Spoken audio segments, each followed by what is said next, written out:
tuko katika mashindano ya ujuzi na ubunifu. Niwapongeze wanafunzi wote ambao mumeshiriki katika mashindano hayo ambayo bado yanaendelea. Baadaye tutapata matokeo baada ya mashindano kukamilika. Ndugu washiriki, ndugu wanafunzi na ndugu walimu, niwaombe sana, hasa wanafunzi wetu ambao wanasoma hapa, ambao tunaendelea kupata taaluma mbalimbali za kujenga ujuzi wetu, lakini baadaye kujenga au kutengeneza ubunifu wa uzalishaji wa vitu mbalimbali. Tuendelee kutumia taaluma ambayo tunaipata katika chuo hiki, lakini na vyuo vingine ambavyo vipo nchini, kwa lengo la kuendeleza au kupata huo ujuzi, lakini pia na kubuni bidhaa mbalimbali.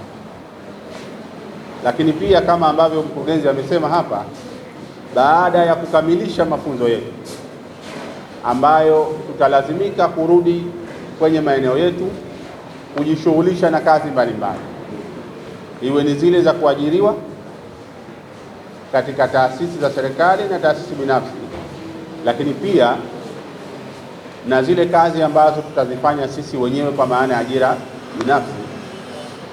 Basi niwaombe sana sana katika suala la kutumia maarifa hayo kwa busara, kwa hekima, lakini pia kwa uadilifu mkubwa.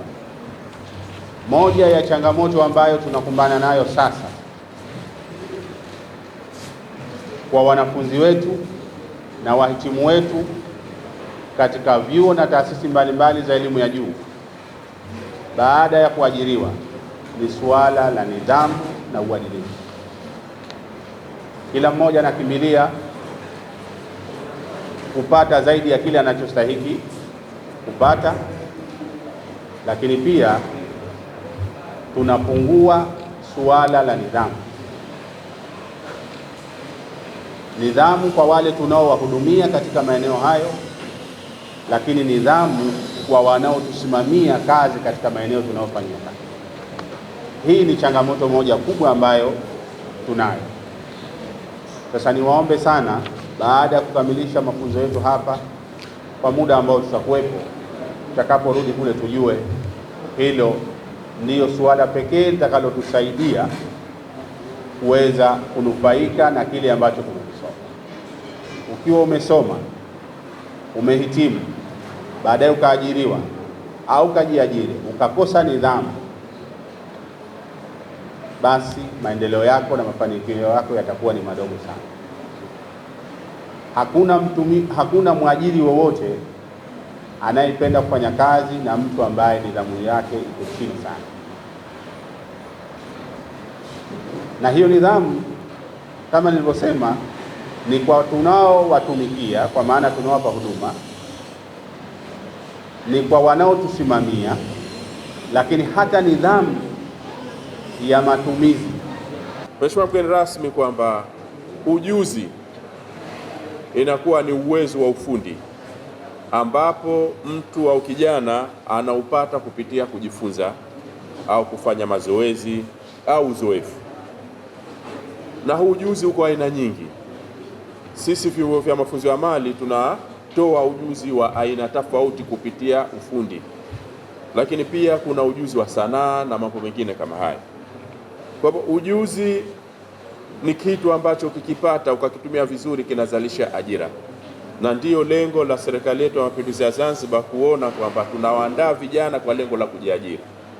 Sasa kuna tofauti kidogo kati ya ujuzi na ubunifu. Ubunifu inakuja kuwa ni mchakato wa kutengeneza kitu kipya au kuboresha kile kilichokuwepo kwa kutumia njia mbadala au iliyokuwa rahisi kwa ambayo kitaleta manufaa katika jamii. Na ndivyo serikali yetu ya Mapinduzi ya Zanzibar inaelekeza kwamba turahisishe huduma zetu za kijamii kupitia bunifu tofauti zitakazoweza kuwa zinafanya. Na bila shaka umejionea hapo nje vipo vitu vya aina kama hiyo. Kuna wale walokuwa wanaonyesha ujuzi wao waliokuwa nao, lakini wako na wale walokuwa wanaonyesha ubunifu walokuwa wameufanya, na tumeona kwamba ubunifu mwingine bado uko katika hali ya kati na kati ya prototype, kwa hivyo itachukua muda kumalizika. Lakini ni kusema kwamba vyuo vyetu vya mafunzo ya amali vipo katika kutekeleza malengo makubwa ya serikali yetu ya Mapinduzi kutokana na maagizo ya viongozi wetu wakuu, Rais wa Zanzibar na mwenyekiti wa Baraza la Mapinduzi, yanashuka huku chini na sisi tunafanyia kazi ili kuona kwamba jamii inanufaika na uwepo wa hivi vyuo vya mafunzo ya amali. Vyuo hivi vinakuwepo kutokana na gharama kubwa sana ambazo zinawekezwa na serikali, na ni wajibu wetu sisi kuwachukua vijana sehemu tofauti na kuwapatia ujuzi huu uliokuwa nao. Mheshimiwa mgeni rasmi, ikiwa tunaelekea kwenye ubunifu, na nafikiri kuna maadhimisho ya ubunifu hivi karibuni, ni kwamba chuo hichi cha mafunzo ya amali cha Mkokotoni tayari kimeshaunda klabu ya ubunifu. Klabu hii ina lengo la kuhamasisha ubunifu kwa vijana, kwa sababu kijana umleavyo ndivyo akuavyo. Na ikiwa unataka uwe na mbunifu, kwanza unampatia yale ujuzi tayari wanao, lakini ubunifu haufundishwi. Kinachofundishwa ni wewe kupata ujuzi wa aina fulani, lakini jinsi gani utatumia maarifa yako mpaka kuweza kubuni kitu kipya, hilo ni jukumu la kila yule mpitimu wetu aliokuwa nao. Kwa hivyo klabu hii inaona ni vyema kabisa kuwahamasisha vijana na kuwaelekeza kuanza kuwa wabunifu toke wapo ndani ya vyuo, ili wakimaliza ndani ya vyuo iwe tena ni jambo la kawaida wao kuweza kubuni vitu vipya. Lakini pia wakiona walimu wao wamebuni kitu kipya, na wao inakuwa ni mfano mzuri kwa wanafunzi wao. Nichukue nafasi hii kuipongeza sana ile klabu ya ubunifu ya chuo cha mafunzo ya amali Mkokotoni.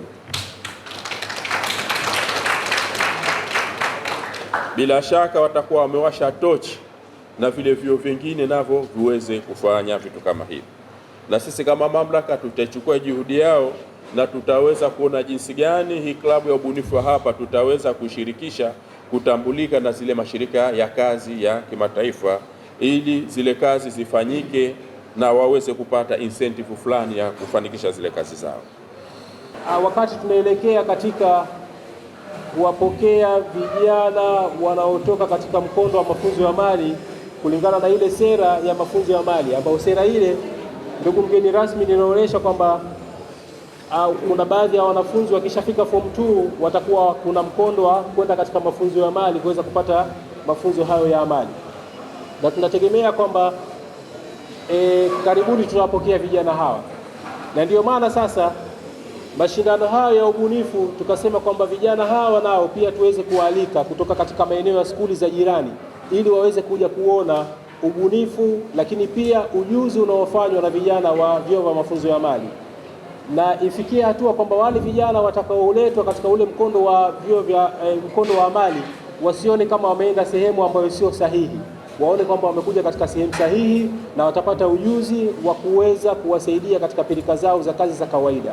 Lakini katika ujuzi huu pia, ndugu mgeni rasmi, ni kama umeona, pia tunajitahidi kuweza kutunza mazingira, na ndio maana kazi ambazo tunazifanya ziweze kuonesha namna gani ambazo zinaweza kwenda kutunza mazingira ili tusaidiwe mazingira.